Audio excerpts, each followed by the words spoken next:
I am joined by Jonathan Cohen. He's the author of Talio's Codex, which was just released. And we're going to have an amazing conversation today. I think it's going to be a lot of fun. Jonathan, welcome to the show. Thanks. I'm so excited to be here, and thanks for having me on. Absolutely. You're the cozy adjacent author. What? Tell us about that. What does that mean? Well, cozy fantasy is really a big thing the last couple of years. If you've heard of Legends and Lattes by Travis Baldree, but there's this whole, well, you might call it a cottage industry of cozy things, low stakes, low impact, stuff where you can kind of curl up with a good book and you're sure that nothing really bad is going to happen to it and everything's going to be okay. So my writing's not 100% like that. I do believe that happy endings and avoiding huge amounts of violence and grim stuff and what have you. But at the same time, I think it's important to have the emotional ups and downs and angst, and that's the sort of stuff that I love. So a happily ever after, but then it's a bit bumpy to get there. I think this is a reaction against not only what's going on in society, that a lot of stuff that everyone's struggling with, but also the fact that some fantasy in the past has been really grim and it's hard to relax and enjoy when you get into it, when you know that people can die at any time or wars can start at any time. People just want something that they can sort of slide into and like a blanket around you. I love that. It's like cozy is the perfect word for it. I'm getting, that image of, either sitting on the beach on vacation or it's a rainy day and you just settle in with a cup of tea and your favorite book and it's comfort. And I think, like you said, in today's world, it's crazy out there. There's a lot going on. And to be able to have a place where you can escape to that is comforting and cozy and it feels good. And I think it's really important for people to take that time for themselves because we're so busy, we're so go go go, and then you have all the other things happening out there. Very true. Although I should say that people who've read the book now are saying it's not quite cozy. It's cozy that there isn't like wars and huge amounts of violence and whatever, but it deals with some pretty heavy topics, discrimination, systemic oppression, that sort of thing. That makes it all sound very serious and whatever, but courtroom drama, legal thriller, and a fantasy at the same time. So something a bit different. You get a lot of things wrapped up in one. Honestly, though, it's interesting because you had said the description that you provided with cozy adjacent, it's life, right? So the fact that you have these nibbles and bits of the discrimination and etc., like that's what life, it happens in life. And to be able to have these characters that people can curl up with and connect with, I think is important. um it's interesting though, do you feel like, what do you think it is about having those elements in your book that people get uncomfortable with, that it's not cozy anymore? Well, it's not a fight, but there's sort of a disagreement in the community of people that like cozy fiction. There are those who don't want any conflict, nothing. It's to be as mild and nice as possible. And then there are those who accept that, as you say, life is full of conflict and it's okay as long as it's not too heavy and you get to a happy ending. So I shade more to that end of things.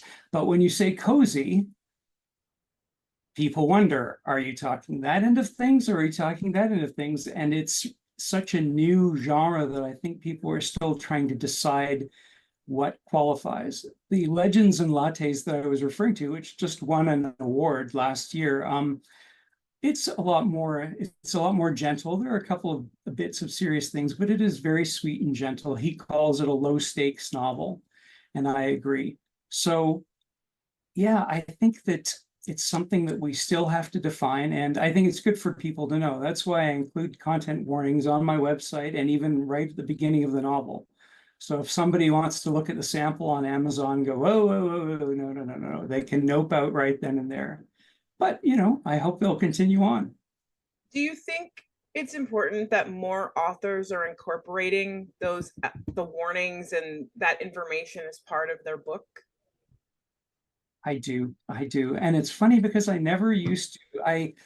I was always, I mean, for the most part, being a white guy, I, for the most part, was in a privileged position all my life. It was when I played a game of like Dungeons and Dragons.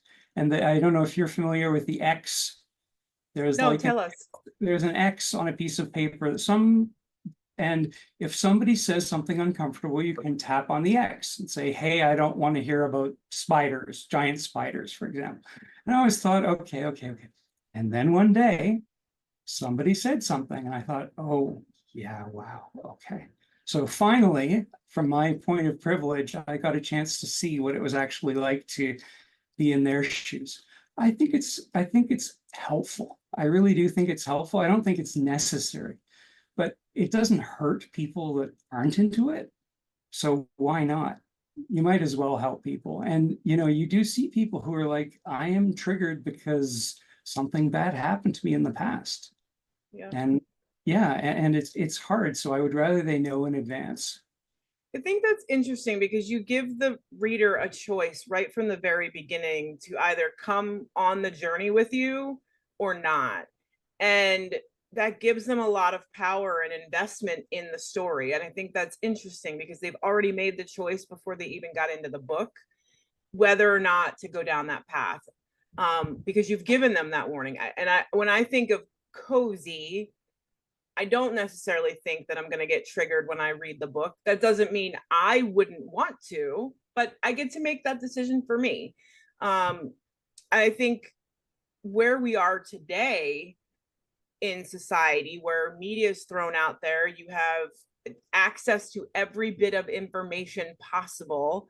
How much do you want to consume? And where's the line? Especially when you think about kids getting access to the media. Not, you know, will they look at it and understand that they're necessarily going to get triggered? Maybe, maybe not. But I think there's a responsibility when we're putting that out there that maybe more of these warnings are out there. That's my opinion on it anyway. Yeah, it's funny you say that. When I was a kid, my parents encouraged me to read any book I wanted from their home library. They got me an adult library card and they said, go ahead, you know, you can take a look, because I was a precocious kid. And in retrospect, I disagree with that. I don't disagree with it in general, but I think it's very important to have an adult around to explain and frame things, that if you see something horrifying as a kid, that they can tell you, hey, this is what's going on. It's only fictional or whatever, or it's real. And this is sort of like the story around it. But to be able to support the kid instead of simply going out there. And I'm not saying that my parents did anything wrong or anything like that. But yeah, I think that even more so than content warnings, because a lot of kids are going to be like, cool, violence or horror or whatever, and then be like, oh, I shouldn't have seen that or whatever. But I think having parents around, having adult figures to properly frame things and support them is really critical. You bring up a very good point, and this might actually be a hot button for me, but like I don't believe in removing the media. I believe in having that conversation about the media, right? Whether it's a book or a magazine or an article. Kids are very smart. Kids are, I don't want to say especially now, they've always been. They're like little sponges soaking up information around us.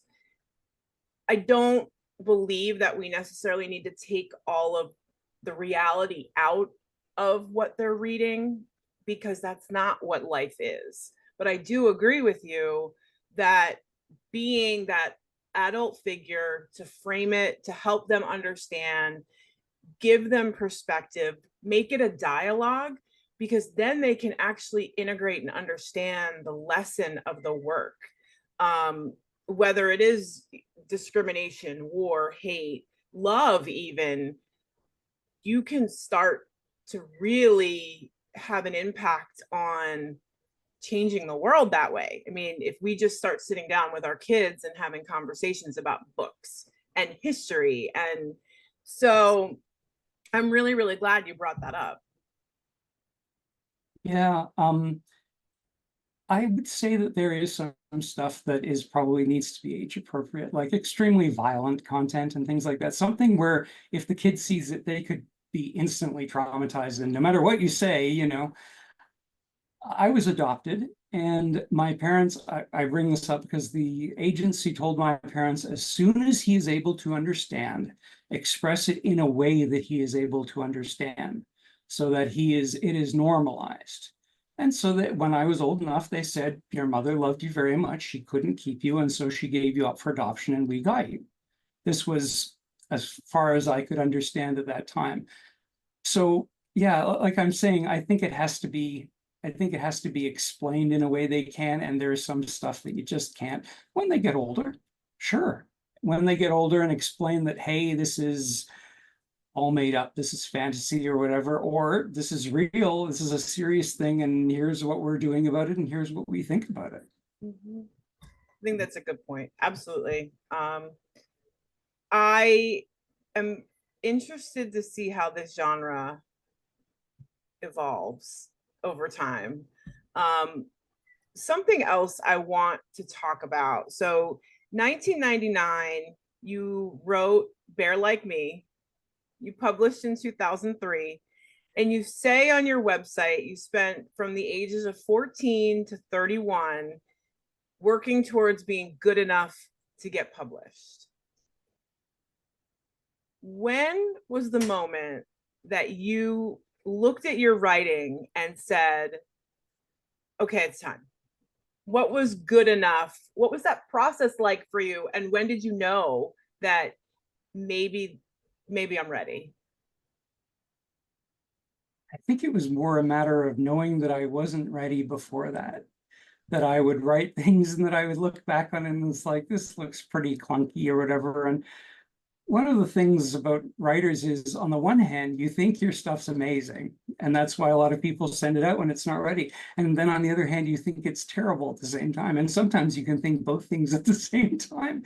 You go back and forth between it. That was the first time when everything seemed to come together. It seemed to make sense. I was able to finish a manuscript, a full-length manuscript that was that I looked at and I thought, yeah, this could actually, despite the fact that it was really, really hard to find a publisher 25 years ago. But yeah, I just knew, I guess, at that point. And I had feedback from beta readers too at the time that were saying that this is good, this works. And the other stuff, it was, yeah, it felt very lifeless. Let's put it that way. That's an interesting word to describe it, I think. It Do you think you've also had an extensive background career-wise that sort of took that creative writing path? Do you think that that continued to help transform your work over time? Like, what impact did that play for you to get you to that point where you saw and felt that the impact of your writing? I've been lucky in that pretty much all of my jobs have involved writing or editing in some way. I mean, I've been very lucky that the thing that I've always loved doing was something that I could make a living at, more or less on or off over the years. I think one of the things that helped was knowing that, being in the experience that your writing would get cut to pieces. That when you do business or technical writing or editing, you have to be of, you know, that your supervisor, manager, or whatever will simply slash it to pieces or say this isn't good enough. And you can't be like, but it's my writing and I love it or whatever. And it's like, no. Again, when an editor or publisher comes back to you and says, please make these changes, you have to be able to say, sure, I'm not going to, I mean, as long as you believe in them.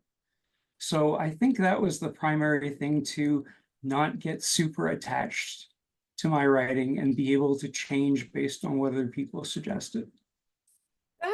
That's brings up a good question. It's almost as though you have to look at it as, am I writing for me or am I writing for the reader? Because the way that you write and approach that feedback will be very, very different. I And that's, think, go ahead. no. I was going to say the ideas and things that I write about tend to be pretty offbeat. So I guess in that way, I'm not thinking all that much about the reader. But once I get to the point where there are beta readers, editors, publishers involved, then definitely you want to take in what they have to say. And yeah, there are things, because we all have blind spots. And that's really the most helpful thing. Someone is like, your main character is unlikable. I was like, okay. And I thought about it and I was like, yeah. And then somebody else said, here's what you can do to make them a bit more likable.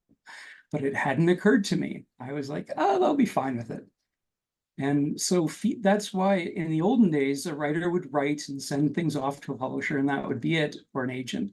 And now there is the expectation that they're going to have critique partners along the way, writers, that they're going to have beta readers, experienced readers, and that they're going to get a lot of feedback even before they get to the point of seeking an agent or a publisher. And I think it's important. I think you have to know, though, who you are, so you know how to take in the information. Somebody may say something that's not valid. It's totally valid to them, but it's not what you see. Or 10 people might say the same thing, in which case you're like, oh, I think I better pay attention to this. So, but getting that early feedback is really critical, and that's what people are encouraging writers to do these days. What do you think are some key tips to trusting that person that's editing your content? Like, how do you vet somebody in the pre-agent, pre-publisher stage, right? How do you know that that feedback is valid? It's really tough. And it's really tough. And it also depends on, some people, like me, for example, are self-doubting. So of course, when somebody makes a critical comment, it's very easy to think, oh, did I do something wrong? In a way, there's a time when it feels right, when you're like, yeah, I didn't quite nail that. And they are pointing something out that I had questions about. There are times when they didn't get something else that I thought was pretty obvious. And then you can tell they're not quite on the same wavelength that you are. And then it is hard. It really is hard. I mean, it's important to look at it all, but I'd say that you can generally feel when something is working or not. Yeah, it is hard to say. It is a challenge. Is there ever a point that you've said, no, reviewer, you're wrong? Have you ever looked at their perspective and went, no, I as the author am exercising my creative license and it stays?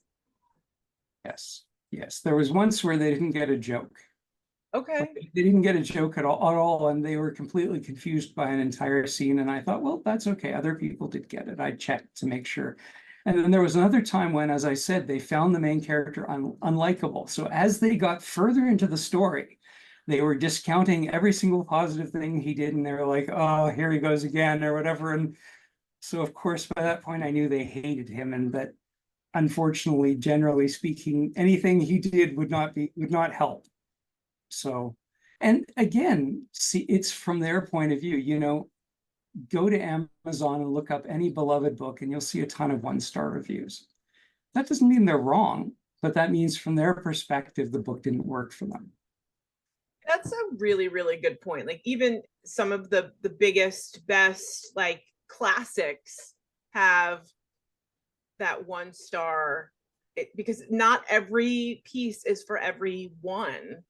And that's okay. I think it's easy, especially for first-time authors, to sit with that 1 star review and take it personally, which can really derail a career. It's important to have that mindset and understanding of, well, okay, they didn't like it, but here's why. I think having that, the context of the feedback is important, because you can take that and incorporate some of what they're saying, but it's also important to remember that it just might not be their cup of tea.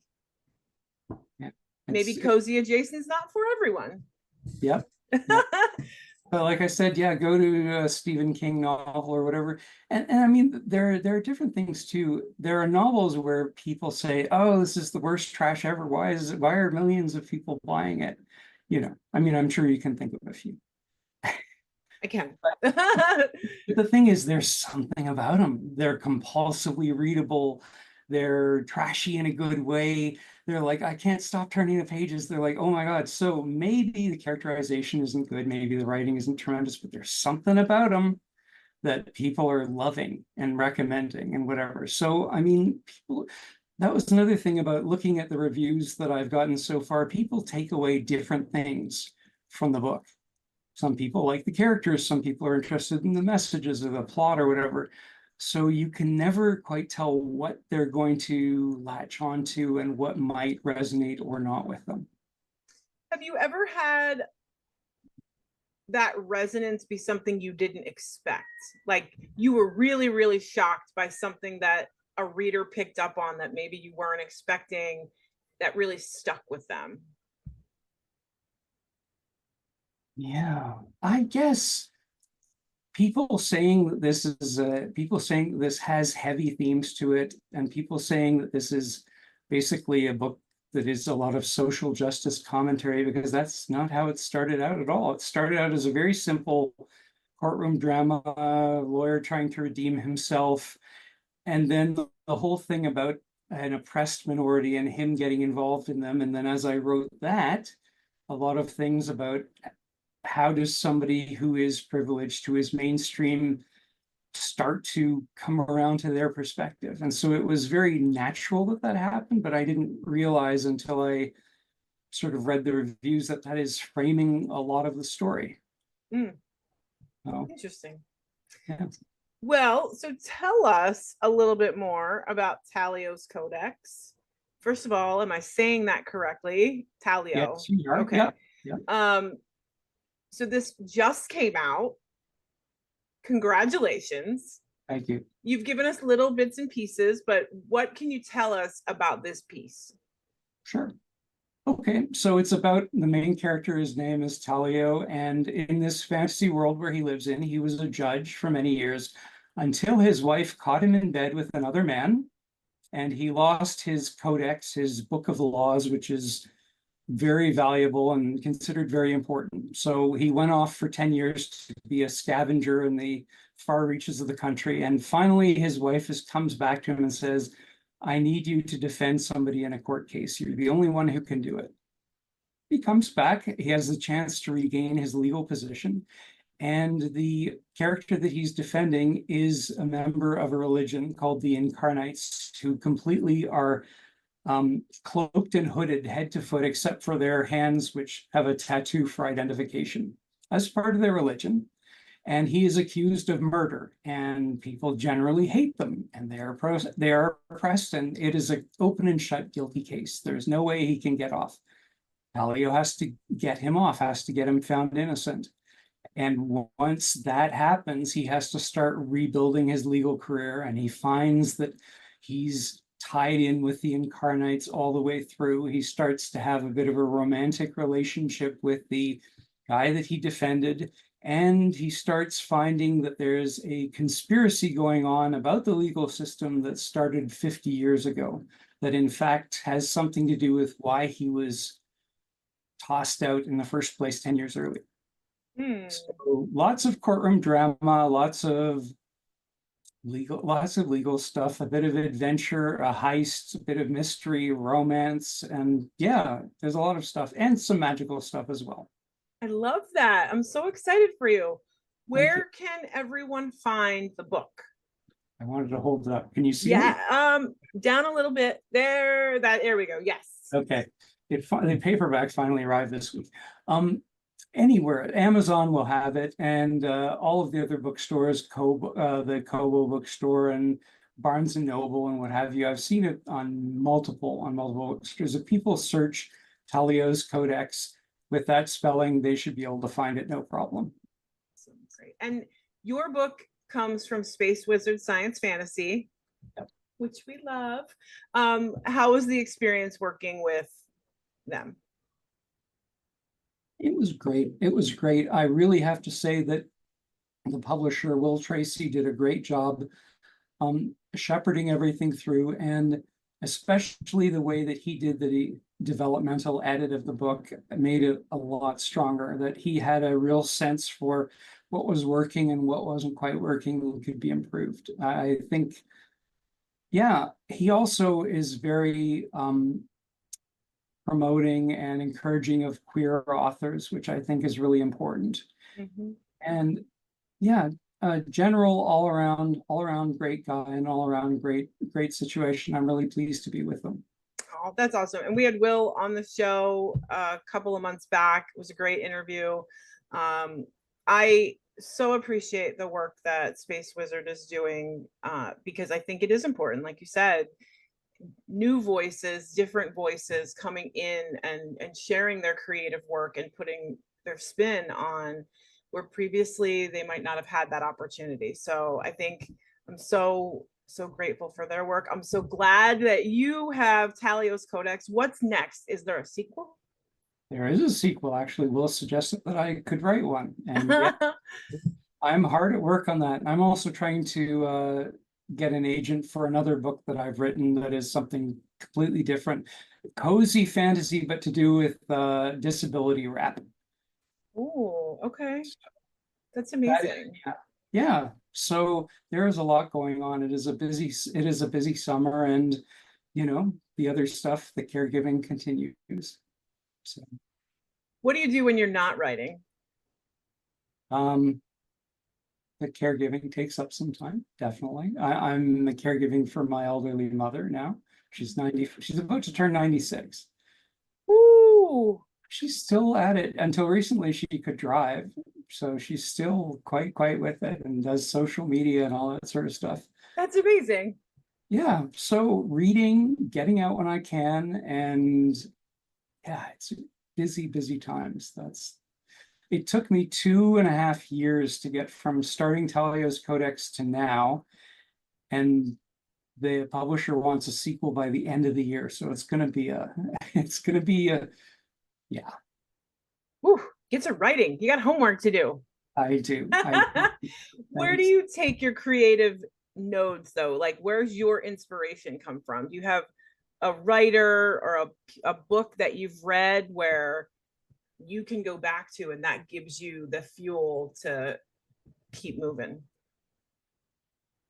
There are things that I have read that I have seen in the past that give me it's hard to point to one. A lot of the stuff is things that I've been through. I went to law school, so of course legal thriller. I worked in legal publishing.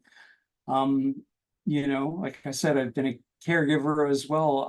Sort of my life experiences have really been the driver for a lot of this. And yeah, I mean, I'm 56. I've been through a fair bit over time. I'm not the same person I was when I was 32 when Bear Like Me came out. It's a very different point in my life. I'm so excited for you as you continue on this journey, Jonathan. Remind us again where we can find Talio's Codex. Amazon, Barnes and Noble, Kobo, any bookstore should have it if you type it in. Awesome. And you'll provide the name in the show notes at least. Absolutely. We'll have the name, at least an Amazon link. Where can people connect with you on social media? They can go to my website, which isjalexandercohen.com, and that will have links to all of the Twitter, Blue Sky, Instagram, which are the main things that I'm on. Great. And that'll also be in the show notes as well. Jonathan, thank you so much for coming on today. I'm so excited. Guys, make sure you check out Talio's Codex and let us know, please, when your next book comes out. I will. Thank you so much for having me on today. Thanks, Jonathan.